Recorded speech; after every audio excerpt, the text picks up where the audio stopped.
Bismillahirrahmanirrahim. Assalamualaikum warahmatullahi wabarakatuh. Selamat berjumpa kembali dengan channelnya Sepehan Juang Jaya. Pada kali ini saya ingin menjelaskan beberapa buku media, buku pembantu administrasi di sekolah. Nah, buku administrasi di sekolah ini termasuk kepada standar pendidikan, ya, artinya di dalam aturan akreditasi itu masuk kepada standar pengelolaan dengan aturan Permendikbud nomor 40 tahun 2008.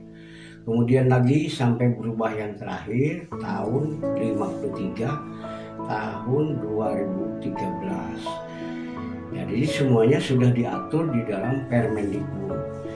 Jadi mengapa di antaranya di dalam pengelolaan sekolah ini di antaranya ada buku induk, buku inventaris, buku perpustakaan, buku tamu dan lain sebagainya. Saya mau menjelaskan buku induk yang paling penting di sini di antara buku-buku yang lain. Mengapa buku induk ini dibuat? Ya. Walaupun sekarang ini sudah berubah dengan berbagai aplikasi yang ada, tetapi buku induk ini tetap sebagai cadangan atau sebagai penunjang ataupun pembantu di dalam administrasi yang lain. Artinya legalitas satu dokumen itu harus ada yang menandatangani, ya. Yang menandatangani itu misalkan saja petugas dari dinas, apakah itu pengawas pendidikan, ya, pengawas SMA, SMK, SD dan seterusnya, atau dari bagian sarana. Mengapa? Karena kalau saya bercerita dulu bahwa bila mana peserta didik tidak dibukukan, tidak diadministrasikan dengan baik, maka ujung-ujungnya adalah berhubungan dengan hukum, ya. Mengapa dengan hukum? Ini saya cerita sekilas. Jadi ada satu sekolah, katakanlah di negeri Antah Berantah, itu ya, seorang siswa mau meminta data. Kemudian karena tidak dibukukan, apakah itu kebawa banjir, apakah kebakaran, hilang. Sekolah tidak bisa menunjukkan data yang valid gitu. Nah, sehingga anak ini jadi bingung, malah marah-marah. Misalkan anak itu mau naik pangkat, mau karirnya naik, misalkan saja kopral ingin jadi letnan. Nah, dia ingin sekolah lagi, dia minta data dari sekolah gitu. Sekolah tidak bisa menunjukkan data-data yang akurat. Padahal dia bawa datanya misalkan nilai rapat pendidikan agama misalkan itu 8, ini ditulis 7, ya jelas dirugikan. Atau pelajaran matematika asalnya 8 ditulis 6, karena dia punya data. Nah, sehingga dia ngamuk sang kopral ini. Nah, sehingga dia menaikkan permasalahan ini ke ranah hukum. Nah, itu. Jadi ini temuan. Jadi temuan itu bukan dalam bentuk uang saja, tetapi dalam bentuk data. Jadi harus hati-hati. Nah, saya ingin menjelaskan buku induk register peserta didik, ya, untuk SMK. Buku register peserta didik. Saya pakai kacamata dulu biar jelas. Di sini ada nama sekolah, misalkan SMK Hijau Merah. Alamatnya misalkan saja di Kabupaten Timur Timur misalkan, atau kelurahan Cikini, kecamatan dan lain-lain, ini diisi oleh tata usaha.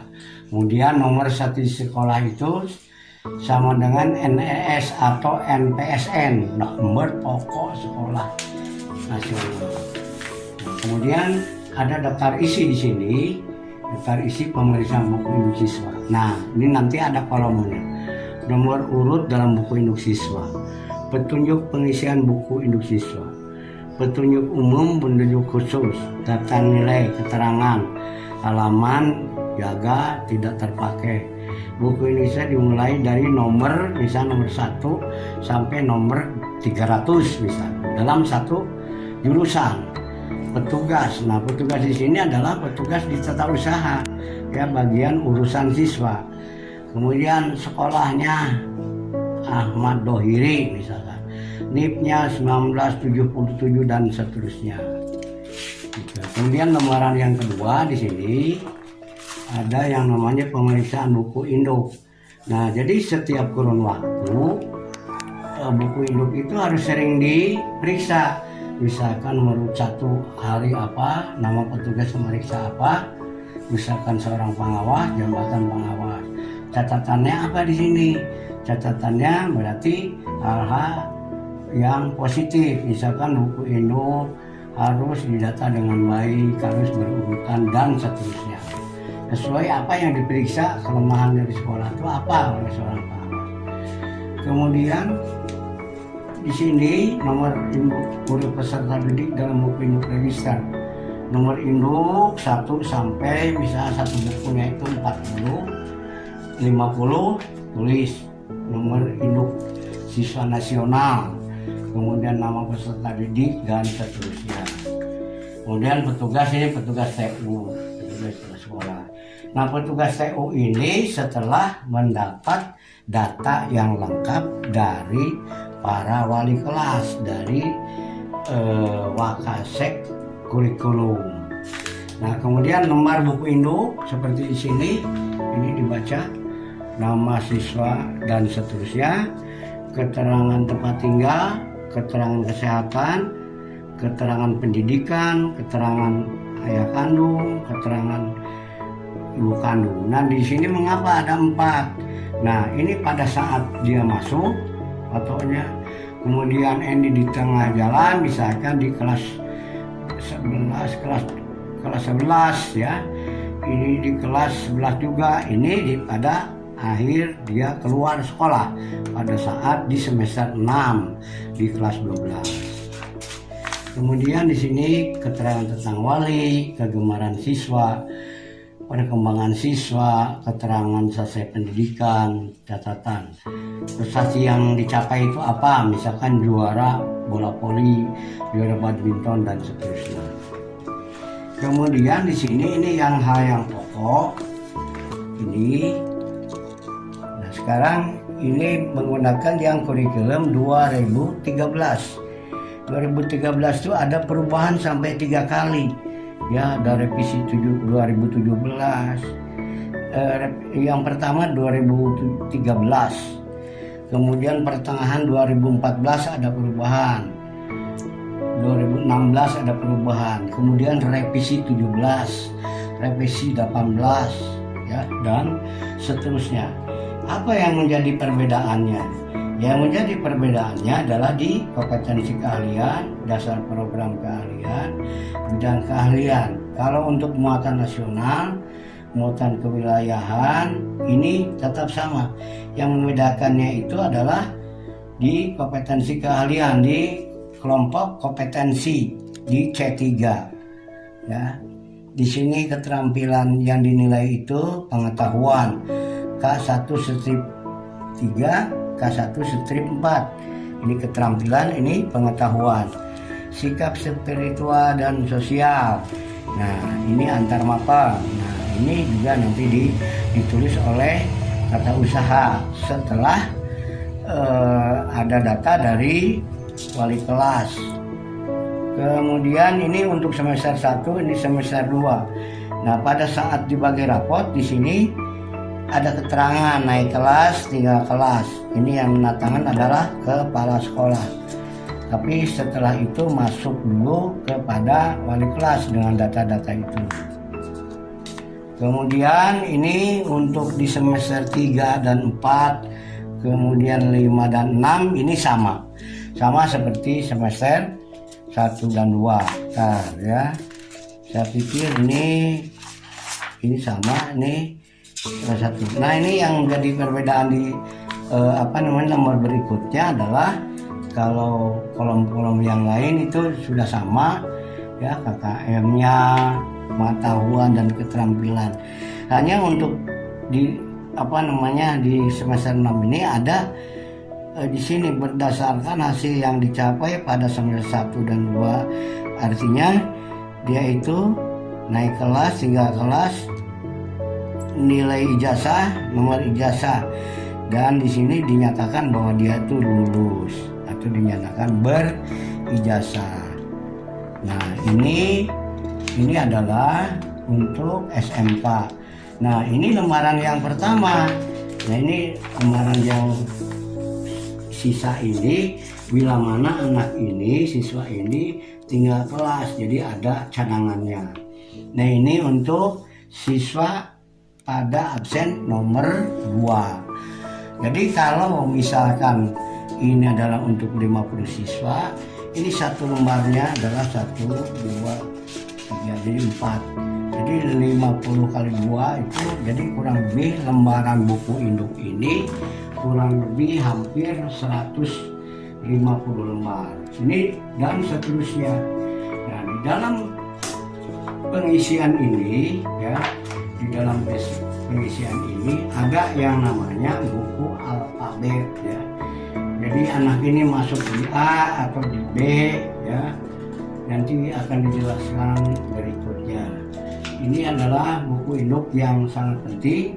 Jadi bila mana tidak diisi, bila mana tidak ada dokumen yang valid, walaupun sekarang itu rata-rata sekolah itu punya aplikasi. Kalau diperiksa oleh orang dinas, mana buku induk, apalagi mau ujian ya, mau uji kompetensi, mau uji nasional dan sebagainya, mana buku induk? Alasannya ada di komputer, alasannya di flash disk. Bagaimana kalau kena virus ya, atau kena air dan sebagainya? Udah, lapor harus bikin lagi. Tapi kalau ada dokumen seperti ini valid. Karena apa? Karena di sini di depan itu ada yang memeriksa dan ada yang tanda tangan di sini. Tanda tangan di sini ini kesahihan daripada tugas. Misalkan seorang pengawas, orang seksi dari dinas pendidikan, ini yang legalitasnya itu. Jadi ada satu pertanggungjawaban baik tugas maupun kelas sekolah. Jadi itu buku induk yang saya jelaskan. Kemudian saya akan lanjut kepada buku induk inventaris. Nah, buku induk inventaris ini ya, kalau tadi cerita masalah sanksinya dengan hukum, ini juga sama. Bila mana tidak dibukukan, tidak dituliskan dengan rapi, maka ujung-ujungnya itu kena sanksi hukum. Mengapa sanksi hukum? Jadi bila mana sekolah ya diberikan bantuan baik berupa alat, bahan, kemudian tanah dan sebagainya, harus dibukukan di buku induk inventaris. Nah, kadang-kadang di sini katanya saya udah punya di flash disk, udah punya di komputer, udah punya di aplikasi, pas diperiksa kena virus, hancurlah itu. Nah, ini diisi oleh petugas ya, kode pos kecamatan, kabupaten, provinsi dan seterusnya. Nah, sekarang bagaimana cara mengisinya sekolah ini? Jadi ini yang yang bertanggung jawab di sini adalah urusan sarana dan prasarana di sekolah, di tata usaha, kemudian Wakasek, sarana dan prasarana, termasuk kepala sekolah. Kalau tidak dibukukan, ini celaka. Celakanya tadi ada temuan. Nah, jadi ini sebagai contoh, ini bisa disorot ya. Provinsi DKI, Jakarta Timur, kemudian ini kode SK-nya, wilayah lapor, ya Jalan Padilah misalkan, ini hanya contoh. Kemudian kode barangnya 011102, ini tanah dan sekolah. Nah berarti ini tanah ini barang yang tidak bergerak, barang tipe berarti berada di Jalan RA Padilah. Asal acara perolahan barang dari Pemda, bulan tahun misalkan saja tahun 81 bulan 5, ukuran barang misalkan 680 meter persegi, ini jumlah harga 17.200.000. Kodenya ini adalah 11, ininya A, kemudian keterangan polisi memakai ini kodenya ini ya. Jadi di sini ada rumah dinas, ada mesin tik, rak buku, papan statistik, ini bisa dilihat kan. Ya, ini papan tulis, absen dan seterusnya. Ini harus dibukukan. Jadi ada kode-kodenya, kode barangnya. Nah, setelah dia misalkan dapat lelang, jadi harus segera dibukukan. Ya, jadi ini masih banyak ya. Ini masih banyak. Kemudian barang inventaris ini model, tahun lapor, asal perolehan barang, tahun pembelian, jumlah ukuran, dan perubahan mutasi. Ya. Jadi ini buku inventarisnya ya. Jadi jenis barang, tipe, sertifikat, IMB, nomor pabrik, nomor chassis, bila mana, mesin mobil. Itu semua sampai sekecil-kecilnya didata. Nah, jadi nanti ada acara namanya pemutihan. Kenapa ada pemutihan? Pemutihan itu bila mana barangnya itu sudah tidak memenuhi syarat. Jadi nanti ada orang-orang dinas, orang inspektorat, itu semua datang ke sekolah memeriksa benar enggak ini hilang atau enggak. Jadi kalau hilang sebesar jarum pun harus dikejar. Misalkan mobil atau alat apa itu sampai jadi bangkai harus ada barangnya. Jadi tidak boleh diambil atau dicopotin dan sebagainya. Itu akan bahaya. Dengan demikian ini buku barang inventaris saya cukupkan demikian saja. Nanti akan saya jelaskan kepada buku berikutnya. Ini termasuk pengelolaan ya, pengelolaan. Kemudian ini ada buku induk perpustakaan. Nah, kalau buku induk perpustakaan mah ini sedikit ya, beda dengan yang tadi. Ini buku induk perpustakaan ini untuk membantu pengisian kepada buku induk barang inventaris. Jadi buku induk inventaris, terutama SMK itu sangat perlu. Dari mulai jajaran bengkel ya, di kantor itu harus ada. Nah, buku induk perpustakaan ini juga ada namanya NPSN, nomor pokok induk sekolah negeri nasional. Kemudian petunjuk pengisiannya di sini 1 sampai 6 adalah cukup jelas. Diisi dengan peran nada yang mendekati kolom 7.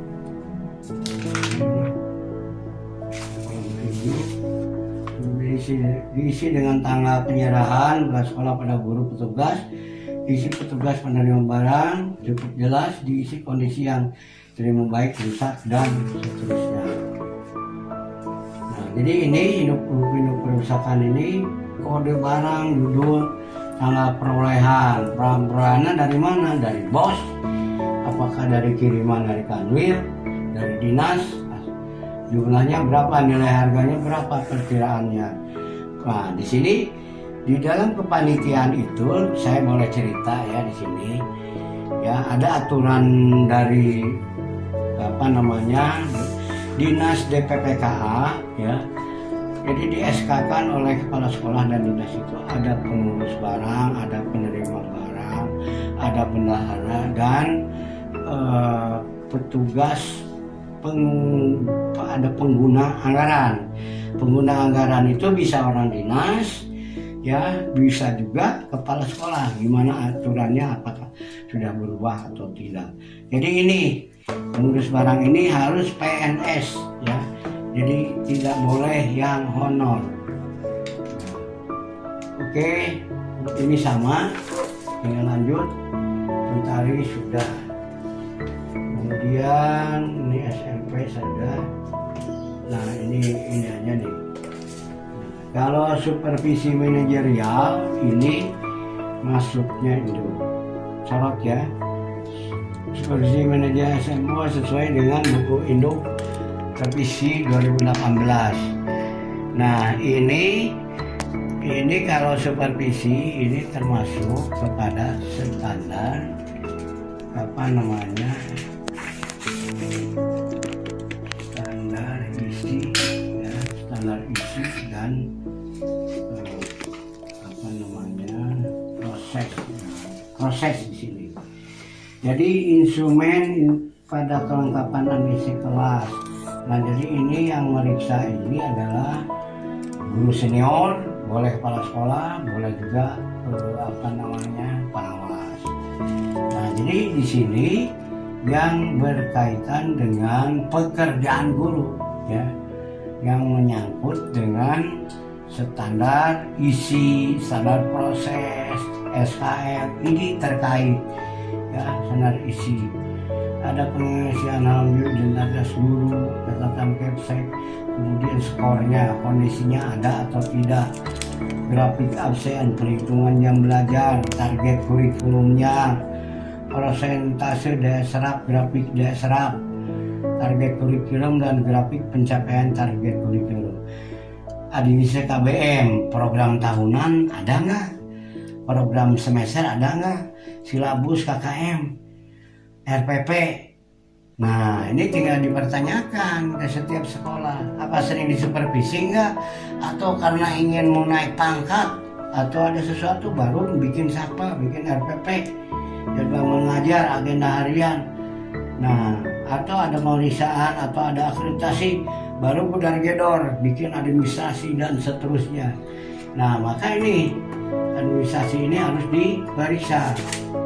Nah, kemudian di sini ada bank soalnya ada nggak, instrumen tes, kisi-kisi, jadwal harian, ya, coba ini disorot. Program pelaksanaan remedia ada nggak, punya nggak, kemudian sikap spiritualnya dan seterusnya. Nah ini tadi saya katakan, bila mana mau naik pangkat atau mau apa namanya sertifikasi baru dari gedor bikin administrasi. Nah di sini ada pengawas, guru mata pelajaran, kepala sekolah. Nilainya berapa di sini? A adalah 76 sampai 100, B 56 sampai 75, 26, 55 cukup dan seterusnya. Masuk kategori yang mana sang guru ini? Baik atau baik sekali. Nah ini banyak mas. Nah jadi ini ya. Nah kemudian ini penyusunan silabus, ya. Penyusunan silabus ini ada identitas sekolah, mata pelajaran, KIKD-nya ada nggak, materi pokok, materi pembelajaran, penilaian sikap, pengetahuan dan keterampilan ada nggak, memenuhi syaratnya di sini. Nah jadi ini real, ya. Di sini ada petugas, ada tanda tangan. Jadi kalau meriksa itu real, ada bukunya. Jadi bukunya itu karena jangan diabaikan, pelaksanaannya tanggal berapa gitu ya. Kemudian instrumen supervisi menentukan identitas sekolah, semester, alokasi waktu, petugas dan lain sebagainya. Jumlah ideal 60 aplikasi, nilai presentase dan seterusnya sama dengan yang tadi. Nah ini apa namanya, lembar pertama. Nah ini lembar yang kedua dan seterusnya ini adalah apa namanya kepada guru berikutnya, ya, kepada guru berikutnya dan seterusnya. Jadi buku ini memuat kurang lebih untuk 50 guru. Jadi kepala sekolah, guru senior atau pengawas dengan membawa buku ini akan ketahuan mana guru yang mengajarnya betul, mana yang tidak betul, tidak benar. Artinya guru itu tidak hanya drag-drag masuk ke kelas, bawa administrasinya, atau administrasi yang disimpan dia langsung menyajikan materi. Nanti yang mengawasi misalkan guru senior atau kepala sekolah atau pengawas, tinggal nanda tangan nanti di sini, ya, jadi di sini. Oke lah, ini buku supervisi manajerial. Cukup dulu apa? Cukup dulu. Apa ini masih ada banyak? Ini ada satu lagi. Nanti. Udah. Jadi barangkali itu saja dulu. Itu buku-buku yang sangat pokok, yang sangat diperlukan. Tidak hanya di SMK saja. Karena itu hanya contoh untuk SMK, ya, untuk SMK. Yang lainnya SD, SMP dan lain sebagainya sama juga, ya. Harus memenuhi administrasi ini. Ini administrasi ini masuk kepada standar pengelolaan, ya, pengelolaan. Jadi kalau yang kemarin-kemarin pengelolaan, kemudian ada standar isi dan proses, ini masuk di sini. Ya, kemudian yang kemarin ini masuk kepada standar sarana dan prasarana. Semuanya adalah ada 8 standar. Oke, demikian saja dulu. Lebih kurangnya kami mohon maaf. Mudah-mudahan buku-buku ini dapat bermanfaat untuk sekolah dan guru. Saya hanya berbagi ilmu yang bermanfaat buat sekolah-sekolah, ya, buat guru, buat stakeholder yang berkepentingan, yang berhubungan dengan sekolah. Demikian saja. Wabillahi taufiq wal hidayah. Wassalamualaikum warahmatullahi wabarakatuh. SMK bisa.